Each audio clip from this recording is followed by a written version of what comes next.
In the previous episode, we split a network step by step. Now, let's explore some shortcut tricks to do it faster. No binary needed. First, let's establish 3 quick facts. Fact 1. Every number in an IP address must be between 0 and 255, nothing higher.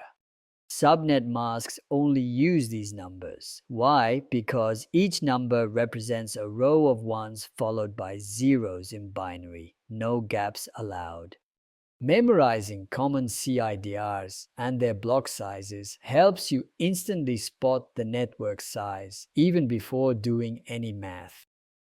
In this example, we'll use shortcut tricks to quickly find the network ID, broadcast address, and usable IP range of 192.168.10.135 with a subnet mask of 255.255.255.192. Looking into the subnet mask, we can extract that it's a /26 and the block size is 64, meaning each subnet spans 64 IP addresses. Knowing that each octet starts at 0 and ends at 255, and with a block size of 64, we can say there are 4 possible subnets starting at 0, 64, 128, and 192. Now, let's find where our IP fits. 135 belongs to the 128 to 191 range, so the network ID is 192.168.10.128.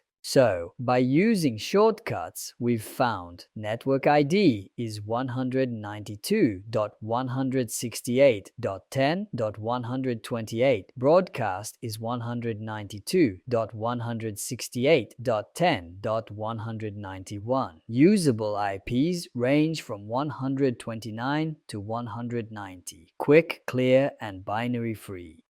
Now let's try to divide the 10.0.0.0/24 network into 8 equal subnets. A /24 subnet has a block size of 256. That means one subnet contains 256 IP addresses. To get 8 subnets, we divide 256 by 8. That gives us a block size of 32. A block size of 32 corresponds to a /27. Now we just count by 32, starting from 10.0.0.0, and that gives us the 8 subnet starting points.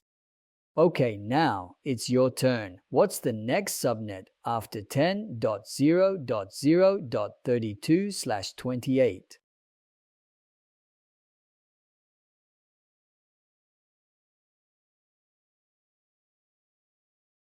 /28 subnet corresponds to block size 16. So next one is 32 plus 16, and that is 48. Let's recap. You now know how to understand valid IP ranges, spot valid subnet mask values, use the block size trick, match CIDR to subnet size, and quickly count subnets using simple jumps. Until now, we only worked with fixed size subnets, but real networks need more flexibility. Different sizes for different needs. That's where VLSM comes in, and that's what we'll explore next. If this helped you, give it a like, share it with a friend, and don't forget to check out the next episode. Thanks for watching.